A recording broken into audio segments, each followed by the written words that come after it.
Hi, you guys. Good evening, good morning, good afternoon. Thank you for clicking on God Bless Tina Marie, and I am Tina Marie.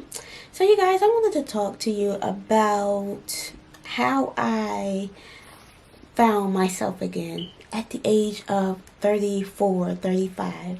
So, I'm 35 years old right now, and I moved to my own house at the age of 34. I've always had a roommate, always lived with, like either lived with my son's father for a couple of years, and then I moved in with my best friend. We like moved in together, and we lived together for 10 years, and we just moved apart at the age of 34.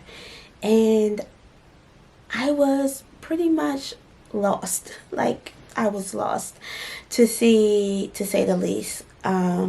I was excited to move by myself. I was ready to move myself and my son. He's 13, and I was so ready because that chapter and season of my life was gone, and it was about time. But I can say that I was confused. Like, even when I went to see my therapist, which I need to look at the time because I have a therapy appointment in 9 minutes. But anyway, once I went to see my therapist, I had to pretty much relearn who I am. Like, what I like. Where did I want to go? How did I want to look? How did I want to show up in the world? All of these things, I was so lost. And it happens like that. Like, you can lose yourself when you're always surrounded by someone else or other people, and you combining so much of your life with someone else. You kind of lose your identity. Although you feel like you have your identity, it's like you lose it. Do you guys know what I'm saying? Like, I don't know how I completely just lost myself, and I don't even know if I lost myself, or did I even ever. I kind of low-key feel like I never even had my own identity, because I went straight from like my mom's house to living with my other best friend and my boyfriend and her boyfriend, then moving to just myself and my son's father, which was the same guy from before, just my boyfriend, my son's father. He was just my boyfriend at the time. To moving in with, moving and living together with someone for 10 years. And we lived together for 10 years because she left her son's father, I left my son's father, and we didn't want to live with any more men. We didn't want to make the mistake of living with a man again. So we said that we would just move in with each other, help each other raise our kids, and by living with each other, we knew that we wasn't going to allow each other to let a man move in with us. So we would not move in with another man, and we would just do that until we get married, which we was in our early 20s, so we just thought we'll get married in a few years, although we were single. But those few years turned into 10 years, and neither one of us ever got married during that time. And we did help each other raise the kids, which was amazing to have. So although I was a single parent, I really did get help, and she got help, with those younger years. But still, it was like when someone saw her, they saw me. When they saw me, they saw her. And they just combined us as to like one person, And I would say we both kind of lost our identity.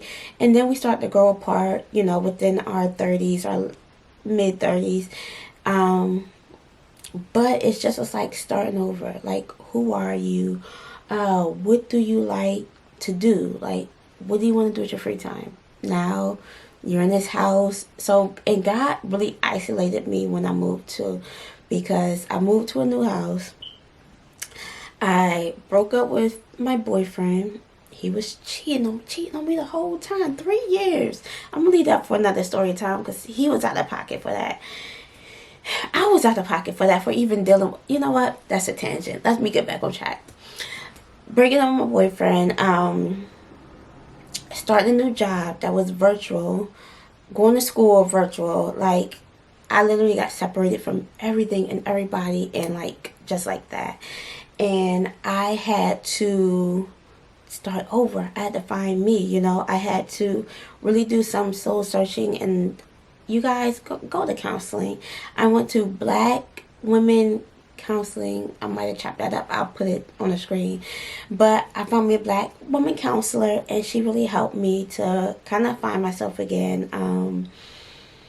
Figure out what I wanted, do things for me and not just other people all the time, you know. So I found my love for gardening again. I have my garden in the back that kind of look a mess right now because the trees keep making things fall, and anyway, and then the squirrels keep hopping in and digging up my dirt. But anyway, I got my garden in the back, growing my flowers and my plants and tomatoes and basils to make my bruschetta, you know.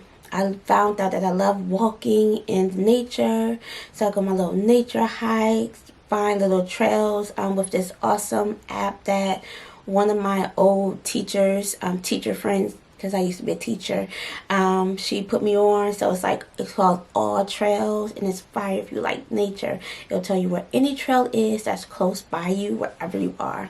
Anyway, I just go in there and pick a random trail. So I love to do that. I draw again, I paint, I make these YouTube videos, which I have been slacking in.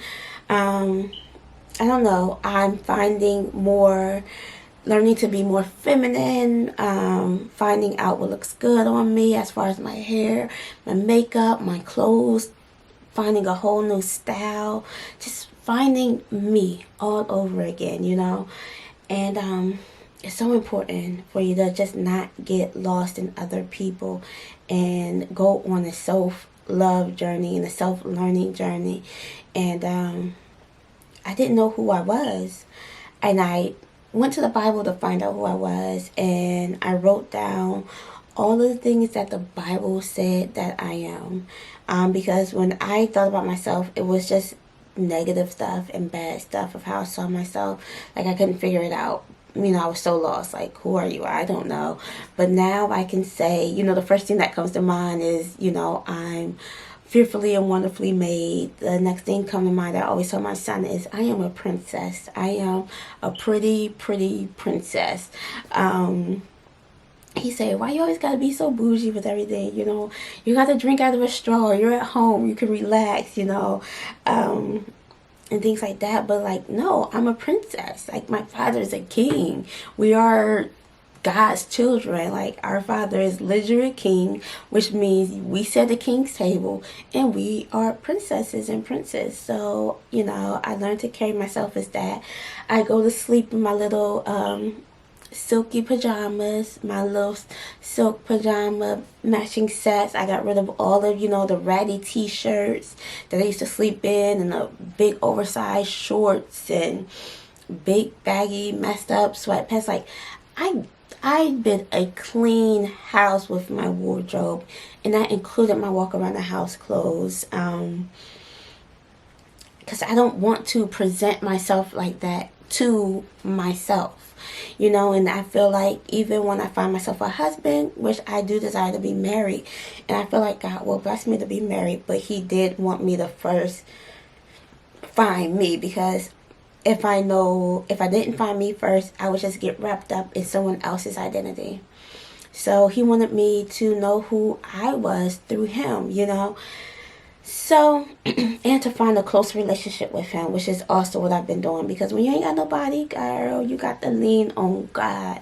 So, I did that too, you know. I cleaned house with my regular wardrobe, with my walk around the house wardrobe, with my robes, like anything that was torn up, bleached, anything. I got rid of anything. I got one pair of sweatpants that has bleach on it, and I wear those sweatpants when I'm cleaning with bleach, so I don't get anything else messed up. But, you know, those are my little cleaning pants. But other than that, like, I got rid of everything, because I just don't want to present as that person. Like, how do you want to show up in the world? How do you want the world to see you? How do you want to show up for yourself? You know, how do you want to see yourself? If you don't see yourself as worthy, do things to make yourself worthy. Like, a clean mind. Like, my mind gets so cluttered, and I have anxiety. that I'm working on. I do take medication for the anxiety, and I talk to my therapist about my anxiety. But when I have so much things going on my mind, I have to first write it down, get it off my mind, and I have to clean my environment, because a cluttered environment is a cluttered mind. And we just got to be more organized. God is a God of organization. I mean, He plans stuff and He has things in order. So we should be the same. So I try to have every space in order. Everything has a home. Everything nice and clean. Don't get it twisted. It's not nice and clean all the time. But I try and clean up and try and keep up with it and try and be proud of what I have right now. Although I don't have exactly what I want. But I'm so grateful and so proud of what I have, and try and take care of what you have now, so God can bless you with more and more and more and make a way. So you guys, I just want to talk to you about just really make that time to learn yourself and see yourself as a pretty princess, royalty, and do those things to learn who you are, learn who the Bible says you are, and that is who you are, who God says you are, not with people say you are, the people's opinions and thoughts, but of God. And make those changes, because you can change it up, no matter where you at, what you're doing. I've been to the lowest of lows, and let me tell you, you can make those changes bit by bit, and every little bit matters. Even if you go from, just comb your hair today, or if you don't want to comb your hair, just wash your face and put some Vaseline on.